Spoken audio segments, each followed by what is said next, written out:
now is the time when everyone's getting serious. So if you're watching this video, time to get serious is right now. Get those. Hey everybody, what's going on? This is Chris Fox from Yards After the Catch. You guys see the Armchair Athletics. You know, we started that up as well. Go check out www.thearmchairathletics.com. See all the great things that we are doing to include the Trenches Fantasy Show. Check these guys out right here. Draft Day Dice. You know about them. You've heard about them. Now you can play with them. They will rock your draft, let me tell you. You haven't drafted that in that kind of chaos until you've tried these things out. Go check them out, draftdaydice.com. All right, hey, look, we are going big today. We got, you guys know this guy down there at the bottom, fantasyfootballhustler.com. You've seen him all over the place. I think didn't you just hit like 1,000 uploads on YouTube? On YouTube, yeah. So 3 years, 1,000 uploads. I did the average. It was between 28 and 29 videos a month over the last 3 years. That's insane. That's work, kids. That is work. That's how you get stuff done. It is the 420 Fantasy Football Hustler. Welcome to the show. Thank you for doing it, to be honest.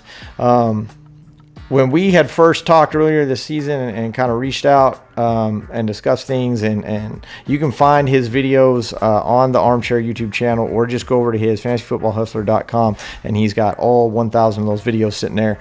But you had made the comment that the future of fantasy football is IDP. IDP is the future of fantasy football, and you've got a lot of followers. I see it in a lot of places. IDP has been around as long as fantasy football has, but it's really starting to come up. So I kind of wanted to talk with you a bit about why you think IDP is going to take over, and you know what you think is so amazing about it compared to regular. I know you don't like one quarterback, but other than that. Well, it's kind of just like the evolution of like fantasy football. Like that's why I think that like IDP is going to be the next big thing, because like, you know, we go back like 30 years or so, people were playing where it was only touchdowns, you know, that then it upgrades, you know, you start getting in points per reception, you know, that starts making a difference. You start adding in yards. Like I know there's a lot of people who like think that's weird to like not play with like yards, but that's how it used to be. Like it used to be literally you get points off your touchdowns and that's it. So then it turns into more stats being more relevant. You know, PPR becomes a thing. Now people are moving more into Superflex. You know, like Superflex has been around forever. I started playing Superflex in 2006, but now it's like all these people who, I'm not saying they're getting bored with their style of leagues that they're in, but I think people are just getting a little bit more addicted to fantasy football. You know, they're finding new versions of the game that they're used to playing, and it's just more fun once you add in more wrinkles, you know. And I really feel like the next big wrinkle after Superflex is going to be IDP, because there's almost nothing else that you can do at that point without bringing in literally the other half of football. And I know we have team defense, but a lot of people have a lot of beefs with team defense. I think it's like the cool thing to remove kickers, remove team defense, and then you make an offense-only league. No, that's so true. So long before people get bored of these offense-only leagues, they want more. Yeah, no, I mean, I agree with you on that. The key word there is, like you said, evolution, how the game is going to keep changing and keep changing. This is one of the ways, again, it's been around, but more people are going to start looking at it now to kind of get away from traditional, especially the people who don't really care for Superflex and want to take it to the next level, because I think that's what IDP does. You know, Superflex was kind of invented to, in my opinion, to add more excitement, to add more players, to up the scores and stuff like that. But it does it does create an awkward feel when you're playing in a Superflex to have extra roster positions playing, and it does become kind of trivial. It's like it creates big scores weekly, but you know, what's the point of having a bench if I can play most of the bench anyway? So I think IDP is another way to really expand your skill set as you evolve in fantasy sports.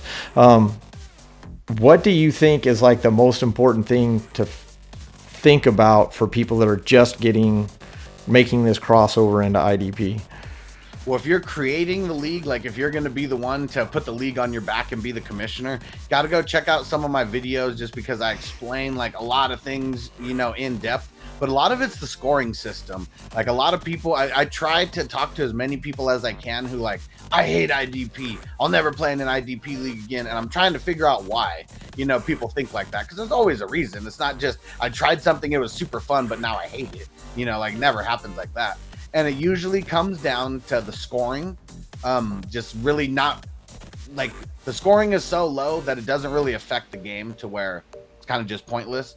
And there's a lot of people who they'll maybe start a league and it'll only be like 1 or 2 defensive spots. Like you try to take the team defense mentality and move it over, just change the spot from one team defense to one IDP. It's also going to be stupid because like we're talking about 12 IDP players, but there's like literally as many defensive players as there is offensive players. So just imagine if you had like one offensive spot and that was it, and you had to make one choice on one offensive player, to put in there. It just wouldn't be that fun because you'd be able to go pick people off waivers like it's nothing. Everyone would just be super stacked, so it's like not even making a difference.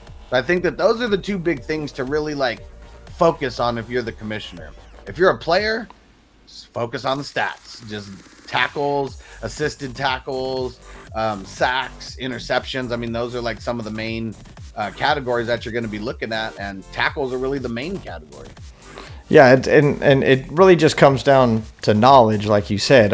If you're automatically going to dismiss IDP, like you said, and say I'm never going to play it, it's probably because you haven't tried to learn about it, because it's really not that much different. It's just defensive stats, defensive scoring. Obviously, scores different than offenses, but like you said, there's the standard scoring things there. You got receptions versus tackles. You've got touchdowns versus interceptions or defensive touchdowns. Things like, I mean, there's correlations between both sides, and it's really just kind of expanding your knowledge base and becoming comfortable doing something new. You mentioned, that you do have a lot of content. I mean, 1,000 videos, you've got a lot of content about a lot of things, but you're absolutely right. Like there is a lot of content that you do with IDP, and it's not just the mock drafts and stuff that you're doing now, but you really do take the time to kind of explain this to people and get people fired up and interested about it. What got you kind of like fired up and making the crossover yourself from when you first started into the IDP? So I didn't even make a crossover. Like the first league I played in was IDP, and I honestly just thought that that's how everybody played. Just hooked from the start. Like with 2 quarterbacks, it was IDP, and I literally just thought that that's how everybody played. Because to me it made sense. I didn't know anything about fantasy football, so I mean I wasn't jaded to anything. I didn't have any like preconceived notions. It was just we were playing with offensive players and defensive players, and that was just how it is. And it's really not hard because if you know how to work the waiver wire for offense, it's literally the exact same thing, except you're just looking at defensive players and the points are from different stats, but it shows you what the stats are, shows who's the high, free agents on the week, like points wise, and literally everything. I think people get nervous about learning like a new crop of players, but if you're paying attention to offense, like a lot, you're probably paying attention to defense too, because if you know that you're supposed to start a running back versus a certain defense, it's probably because their linebackers aren't that solid. Right. I mean, there's a lot of correlations on why offensive players do what they do, and it relates like directly to the defense. Well, I mean, and if you're playing, if you're still doing the team defense thing, like you said, then really you are watching IDP. You just don't know it. Yeah. Because if you're gauging a defensive team, you're looking at all those IDP stats. You're looking at sacks. You're looking at tackles for loss. You're looking at interceptions and all these things that IDP scores. You just haven't broken it down to individual players yet. And if you watch football, every single offensive play has a defensive play as well, unless and it's not. And IDP kind of.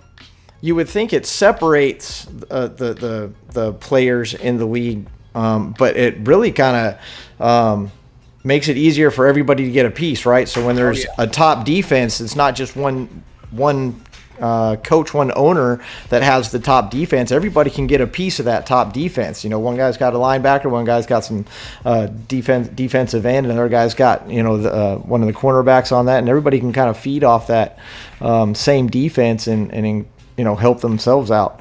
And then you just got to. one of the things I like the most is with team defense, depending on the scoring, it's really easy to start getting into negatives. If I mean, there's not a lot of big plays from the defense and they're just, they give up more than 21 points or whatever. A lot of times you're getting like 1 or 2 points, or maybe you're even going into the negatives, depending on how some of these scoring systems are set up. With IDP, you're never going to have a player go negative. They can get a 0. But I will tell you, if TJ Watt gets like a sack, strip, fumble, and takes it back to the house, you will be doing more backflips than you ever would be if it happened and you had the Steelers team defense. Well, I mean, that's actually a great point, because now you get to watch the whole game and be excited about the entire game rather than just the offenses that are playing, because all your players are on offense. Now you get to watch both sides of the ball, and you can, you're completely engaged the entire Sunday, especially if you've got offensive players going against defensive players. Like, holy cow. The most fun thing, I'll tell you, it's a very, very small thing, but when you play an IDP, you'll learn to respect it. You got a running back and a linebacker on the same on opposite sides of the ball. Yeah, they're on your squad. Your running back cracks off a 10 to 15 yard rush. You get those 10 to 15, the point and a half or whatever, and then your linebacker comes in and tackles them. And then you're just getting like double dipping, on that. Yeah, play. It just feels nice. Talk about handcuffs and having the quarterback and the receiver for the same team. Now you got to factor in. Now you can factor in things, having the same wide receiver and defensive back on the same team, things like that. So you're getting double points, like you said, for these matchups. That Kansas City Buffalo playoff game would have been a points monster if you had the right matchups on that one last year. Yeah, no, IDP is exciting. What site? So I think like one of the obstacles for people trying to get into IDP, setting up leagues and stuff like that right now, is that not every site is efficient at or even offering an IDP option. What would be your recommendation for people trying to get out there and play some IDP games? Where do you want to go to play that? So, well, I mean, every platform actually offers it. I mean, if you're talking about where you're going to find the advice, I mean, the reason why I started doing a lot of IDP advice is because there's not a lot out there. I mean, I've a couple IDP podcasts and stuff, that I listened to in the past. It was weird because it was almost like they didn't watch football and they're just stat tracking. And that was something that just kind of turned me off, because I watch all the games, So, yeah. I mean, that's just the kind of knowledge that I'm bringing, is like, literally, I'm someone who over the last 10 years, minus maybe a couple weeks here or there, I'm literally watching every single game, like, as it's live. Like now, I mean, I got my computer set up to where I got 2 screens going on. Literally every single game, is going on at once. And then we got Red Zone up to. Yeah. So, I mean, I'm not going to toot my own horn, but as far as like IDP knowledge and as far as like helping people one-on-one, I don't know if there is a better resource. So I have, we call it the 420 crew. It's like our 420 fantasy crew. If you go to 420crew.org, you can go get into our community. And the biggest thing within the community is the one-on-one help from me. Like, this is all I'm doing. And I take it seriously, like the one-on-one advice, because there's not a lot of people who do that. And I want to bring that just to like a different level. And every single platform you can play IDP on. You just but not all of them are the same, right? Like even for just regular ones. I'm not a big ESPN person. Other people might be. Sleeper has really changed the game. Sleeper is very popular right now, very customizable. I like Sleeper a lot. Yahoo's kind of in the middle, depending on what kind of league you want to play in. But like, where do you play your IDP leagues? Sleeper. I'm all about Sleeper right now. Yeah. On those other ones, if you change the scoring, you can get it to exactly like the way that I do it. Sleeper has actually adopted the IDP 1, 2, 3 scoring as their default scoring, and that's the one that I've been using for like years and years. So that's and actually I haven't been using that one for years and years. I linked up with Jordan Rains with the IDP Army, and he'd been working on building this defensive scoring out to make it real easy. There's a lot of scoring where it's like half a point for an assisted tackle, or 0.75 for an assisted tackle, 1.5, for a solo. I like fraction points. I'm a big fraction point person. I love them. There's some people who aren't, and I get that. So at least with what he did, and it was so similar to the IDP scoring that I kind of like tweaked for my leagues that I've been doing for like 10 plus years at this point. There's only a couple minor differences. So I switched everything to the style that he's doing, because it almost didn't make a difference. It was like my super, super big plays, TDs and safeties were worth like 10 points. He has them for 6.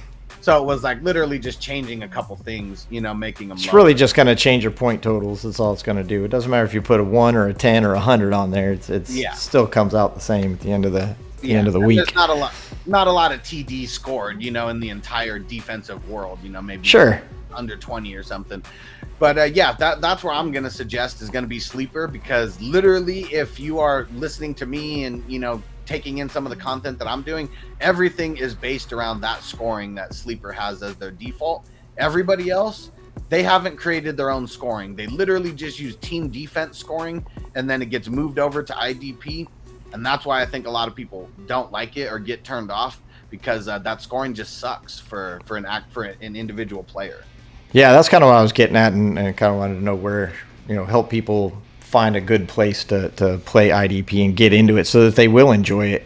There's nothing worse than trying something new on a crappy site, and then you don't get the experience you should, and so you give up on it, and now you just missed out on all the fun. What's that site again where people can link up with you and your team one-on-one? 420crew.org. That brings you to my Patreon. It's like the same thing if you guys know who the fantasy footballers are, same platform that they use, for their Foot Clan leagues.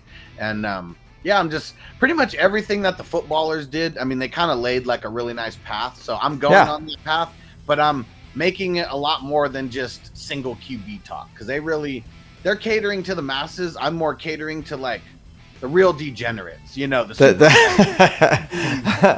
need they need a leader, darn it. No, I appreciate you coming on the show today. Again, fantasyfootballhustler.com is right there. Go check out his videos to learn everything you want to know about IDP, but to see mock drafts and just get really great content. There's a lot of knowledge out there, and even when he's just having fun, he's giving you things that you need to win your fantasy season. He can definitely help you do that. Go check him out. I'd love to do some more IDP talk. We're doing some ADP videos and stuff. We'd love to have you back if you're willing to come on and kind of incorporate that stuff. That'd be awesome. Appreciate it. You talked about revolutionizing the game. If you want to revolutionize your league, Draft Day Dice will definitely do that for you. It will definitely change the way you play. And we definitely went off the rails when we created the Trenches fantasy football reality competition. Check out our Facebook if you want to apply to be on it. $5,000, but be prepared, because this is unlike anything you've ever seen before. We are putting people through the ringer, and if you get that $5,000, you're gonna earn every single penny. You're gonna know that you did the work. So check us out. We're on Twitter, we're on Facebook, we're on all those places, just like the 420 Fantasy Football Hustler. Thank you again for joining us, and we'll have you back on. Anything you want to throw out there as we walk out the door? Now is the time when everyone's getting serious. So if you're watching this video, time to get serious is right now. Get those mock drafts in. And if it's in a regular redraft league, don't draft before week 3 of the preseason, especially if you're only in 1 or 2 leagues. Just wait. Have the patience. Yeah, that's a big thing. A lot of people draft early, and that's fine, mock draft and stuff like that. And there's an element. I know a couple guys that's part of the experience is drafting early, and that's okay if that's what you're trying to find and that's what you're trying to do. But yeah, if you're playing for the season, just wait. Just I know you want to draft. I know.